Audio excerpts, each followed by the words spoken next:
Matric পৰীক্ষাত শোচনীয় ফলাফলেৰে চৰ্চাত বৰক্ষেত্ৰী দুখন বিদ্যালয়।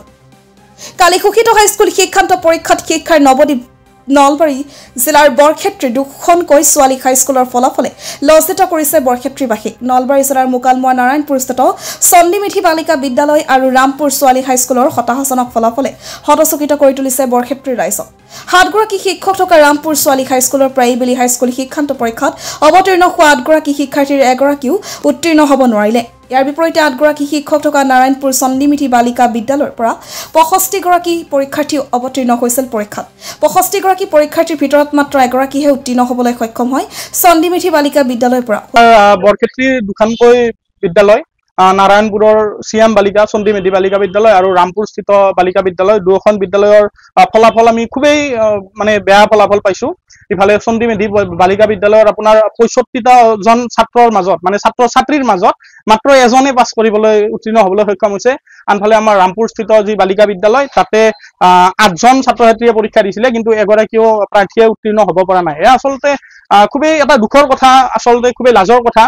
কাৰণ আমি জনাত দুয়োখন বিদ্যালয়তে পৰ্যাপ্ত শিক্ষকৰো আছে, কোনো ধৰণৰ শিক্ষক শিক্ষয়িত্ৰীৰ ঠিক অসুবিধাও নাই। শোচনীয় ফলাফলৰ বাবে দুয়োখন বিদ্যালয়ৰ প্ৰধান শিক্ষকলৈ ইতিমধ্যে শিক্ষা বিভাগে পত্ৰ ন ASSEB/RO/NLB/2024/1/146 যোগেদি কাৰণ দৰ্শাৰ জাননী প্ৰেৰণ কৰিছে।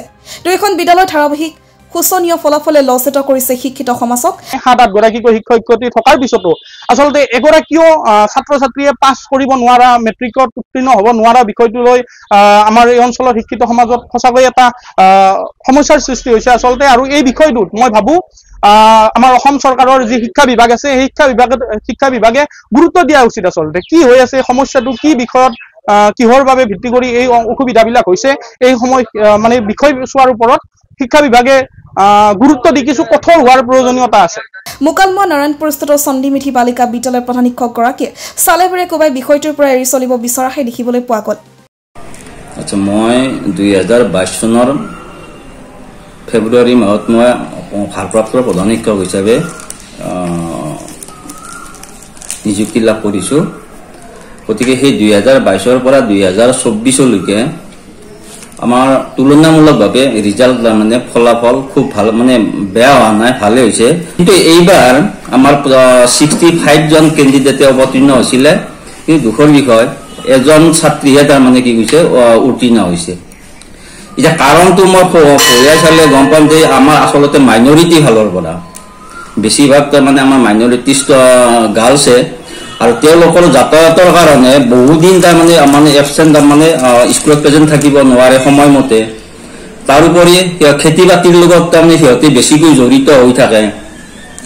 আৰু আমাৰ অভিভাৱকৰ মিটিং আদি দিলেও তেওঁলোকে অনুপস্থিত। আমি কেইবাবাৰো দিছো, আমি নীল দেখুৱাম আমাৰ মিটিঙত নীল এজনো উপস্থিত নাথাকে।